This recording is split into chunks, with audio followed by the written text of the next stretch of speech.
ভীমকলৰ গীত গাই গাই বিধায়কৰ পৰা মন্ত্ৰী হ'ল প্ৰশান্ত ফুকন।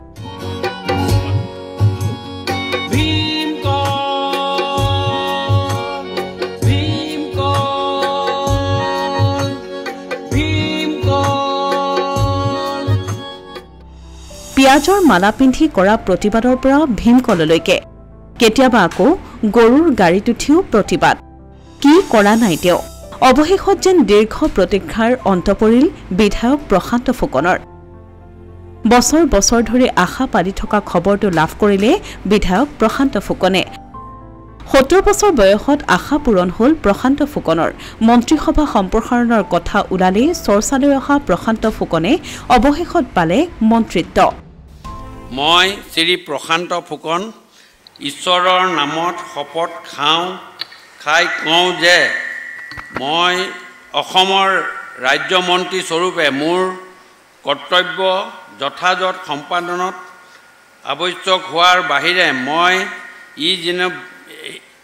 এনে বিষয় যি মোৰ বিবেচনাৰ কাৰণে অনা হ'ব বা অসম ৰাজ্যৰ এজন মন্ত্ৰীস্বৰূপে মোৰ জ্ঞাত হ'ব কোনো ব্যক্তি বা ব্যক্তিসমূহৰ ওচৰত প্ৰত্যক্ষ বা পৰোক্ষভাৱে স্থাপন বা প্ৰকাশ নকৰিম।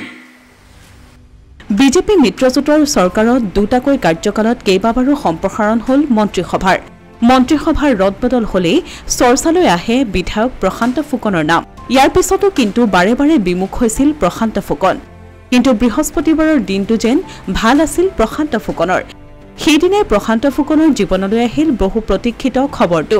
খবৰ দিলে মুখ্যমন্ত্ৰীয়ে। বিধায়ক প্ৰশান্ত ফুকন হ'ল মন্ত্ৰী প্ৰশান্ত ফুকন। ২০০৬ চনৰ পৰা ধাৰাবাহিকভাৱে ডিব্ৰুগড় বিধানসভাৰ পৰা বিধায়কৰূপে নিৰ্বাচিত হৈ আহিছে প্ৰশান্ত ফুকন। প্ৰথম দুটা কাৰ্যকাল বিৰোধী দলৰ নেতা হিচাপে সৰব ভূমিকা পালন কৰিছিল বিধায়ক ফুকনে। পৰৱৰ্তী সময়ত শাসনাধিষ্ঠিত দলৰ নেতা হিচাপে সবল ভূমিকা পালন কৰিছিল বিধায়কগৰাকীয়ে। বছৰ বছৰ ধৰি অসমৰ ৰাজনীতিৰ এগৰাকী সবল নেতাৰ ভূমিকা পালন কৰি আহিছিল বিধায়ক ফুকনে। সেয়া লাগিলে কংগ্ৰেছ চৰকাৰৰ দিনত পিয়াজৰ মালা পিন্ধি কৰা প্ৰতিবাদ বা গৰু গাড়ীত চিলিণ্ডাৰ ওলমাই কৰা প্ৰতিবাদেই হওক। ৰাজ্যৰ প্ৰতিটো ৰাজনৈতিক বিতৰ্কত সৰব ভূমিকা পালন কৰি আহিছিল বিধায়ক ফুকনে। শেহতীয়াকৈ ভীমকল নামৰ এটি পেৰডি গীত গায়ো চৰ্চা লাভ কৰিছিল বিধায়ক ফুকনে।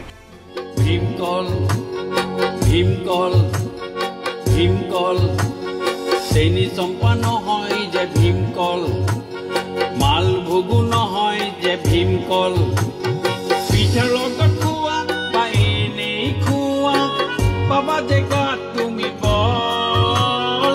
ভীমকল ভীমকল। অৱশেষত যেন ভীমকলেহে সৌভাগ্য কঢ়িয়াই আনিলে প্ৰশান্ত ফুকনৰ বাবে। পিছে প্ৰশান্ত ফুকনক মন্ত্ৰিত্ব দিয়াৰ পাছতো এতিয়া চলিছে চৰ্চা।